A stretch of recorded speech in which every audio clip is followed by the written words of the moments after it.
provide a timeline for completion of the project, Honorable Speaker. The expected completion period was supposed to be 2016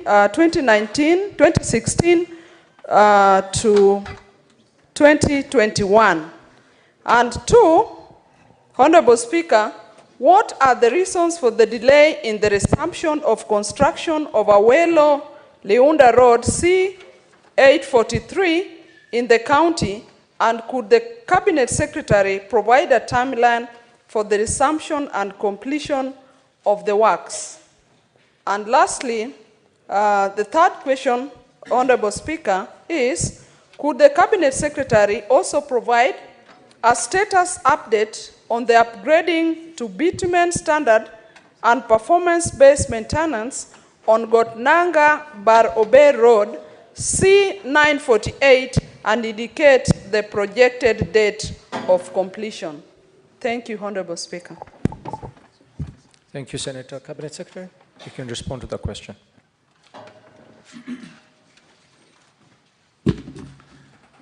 Thank you very much, Mr. Speaker, for the opportunity to come and respond to the questions. Always, again, let me repeat that it is my greatest pleasure to come back to this very august House. Mr. Speaker, because all the questions relate to pending roads, allow me by way of introduction just to say something in 2 minutes. One is that the situation has not changed insofar as development of our roads in the country from the time I was here.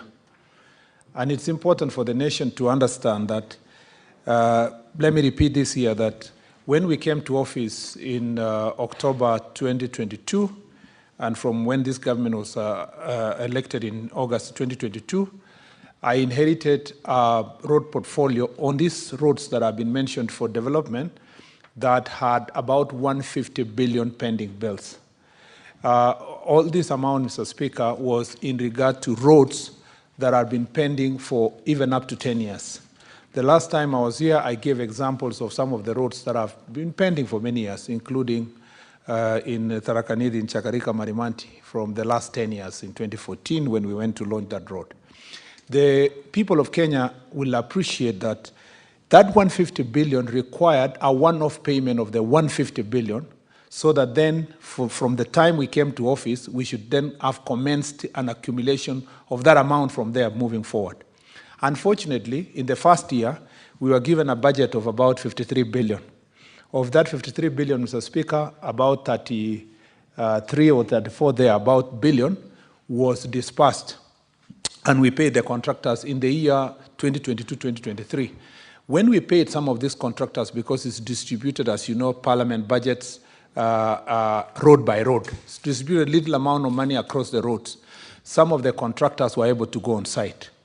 Then in this financial year, which has just ended 2023-2024, the budget provision initially was 73 billion. Then supplementary budgets came in, cut that amount up to 51 billion. By the end of that financial year, on 30th of June 2024, which is a few weeks ago, the ministry only had received 25 billion, a half of the disbursements of the budgetary allocation. What does that mean? For the 2 years I've been in office, in terms of budget allocation and disbursement, the actual money that came to the ministry to chase the road portfolio of 150 billion then was only about 50 billion. And Mr. Speaker, when the 50 billion was paid, of course the contractors incurred another pending bill. That moved it to, again, 165 billion. So as we sit here, we have a pending bill of 165 billion for all the road contracts across the country. That explains why most of the questions that I'm going to now read, the answer as supplied to this House, the answers are majorly we will complete when funding is provided. We have gone to a new financial year with another budget of another 50 billion, Mr. Speaker, to chase another 165, and therefore we are not even sure whether there will be a disbursement that is commensurate to the resources we want by the end of this financial year. It therefore means, from a ministry perspective, unless from the Treasury and Parliament through budget, we have a drastic decision-making for a one-off payment of the contractors of the 165 billion, we will be lying to the nation, and I will continue being that minister being accused if we lie to the nation that we are going to complete these roads in time in the absence of a drastic change in the budgeting process. It is even, the situation is made worse because, Mr. Speaker, of the misfortune of the failure of the finance bill. That means we stagnate around here because government to be able to plug in the 49 billion, that is a gap, and to look for other resources to do this becomes a big challenge. The answers, Mr. Speaker, now when I read will move a bit faster because all the answers, most of the answers to the questions asked here are related to non-existence of budgetary allocation for the roads to be done. It is the state of the nation, it's the state of the ministry, it's the state of our roads. And it's important that for the last 2 years, why this government has been accused of miscommunication is, Mr. Speaker, because we have tried to behave like an African father who does not want to tell his children the exact state of his pocket in the hope that in the fullness of time, you will get something and you will satisfy your children. Unfortunately, the impatience of your children can easily eat you because you've been trying to hide the truth of what it is. I have decided, Mr. Speaker, that we lay it bare so that the people of Kenya know the state of their infrastructure, the state of their accounts, their budgets, so that then they will know whether they will be ready to make sacrifices in other sectors to complete the roads. And Mr. Speaker, the last statement I was going to make on this issue is that this is a systemic, historic problem because some of you who are sitting now here, who are in National Assembly, you kept, for example, in our Jubilee administration, which I gladly also were part of it, but I sat in this house. You kept doing the things you did in National Assembly by increasing the number of roads and approving a budget for roads without a clear plan of how will these roads be completed before you start a new one. That is why this administration also, when we came to office, we made it clear to the country that we are not going to start new projects until we complete the projects that are in place, because this disease was going to be carried forward continuously, year in, year out, and we were living a lie. And that's why we must confront the reality on the ground. Now, therefore, Mr. Speaker, I will go straight to respond to the question number 45. Mr. Speaker, the delay in the completion of Wang-Arod Kamito Road and the Maseno-Kombewa Kalandini Road D245 and Maseno Town Roads RWC 119 projects were caused by the contractor's withdrawal from the site due to the severe financial distress from the accumulation of the pending bills.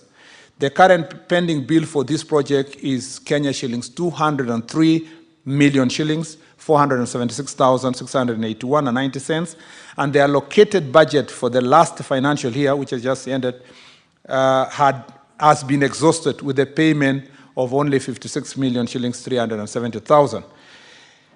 The budget for the project for this coming financial year, Mr. Speaker, is 70 million. You can see even the budget for this financial year coming is 70 million, still chasing the balance of the 203 million, which is the pending bill. Meanwhile, the ministry is engaging the contractor to prioritize maintenance work to ensure motorability at affected sections ahead of the full resumption of the works.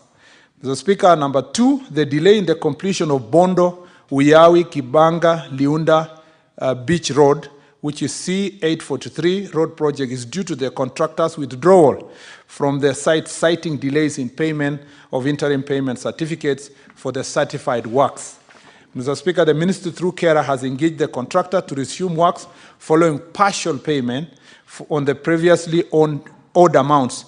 The contractor has committed to mobilize and resume operations to ensure the project's completion as modalities are put in place to clear the outstanding amount of Kenya shillings 33,777,596.69 cents. In the last financial year, the contractor was paid 61,171,999 out of the allocated 70,800,000. And the ministry aims to clear the balance in the next tranche of disbursement from the National Treasury. The upgrading to bitumen standards and performance-based maintenance of the Gotnanga, Jera, Bar, Ober, D1853 road project is currently at 20% progress, with 2.35 kilometers of tarmac completed out of the contracted 12 kilometers. The project's delay was previously caused by inadequate budgetary allocation, leading to payment delays and the contractor's withdrawal from the site. The contractor has since resumed full operations following the payment of all the pending bills in November 2023. The project is anticipated to be completed in the financial year 2024-2025, this financial year, subject to the appraisal of the contractor's application for an extension of time. I thank you, Mr. Speaker. Thank you very much, Cabinet Secretary. We'll go straight to the next question, number 50 by Senator Mugeni Eric. Thank you, Mr. Speaker. I rise to ask question 050. One, CS, why are there no essential road safety features, including proper markings, signage, rumble strips, and speed bumps on the Metamayua, Mecheo, Chebingombe, Nyansiongo Road? Two, could the CS also explain the inordinate delay in completing the construction of the Nyagaita Bridge along the Metamayua-Mosovet-Kebirigo Road, which was commissioned 10 years ago? Three, could the CS explain what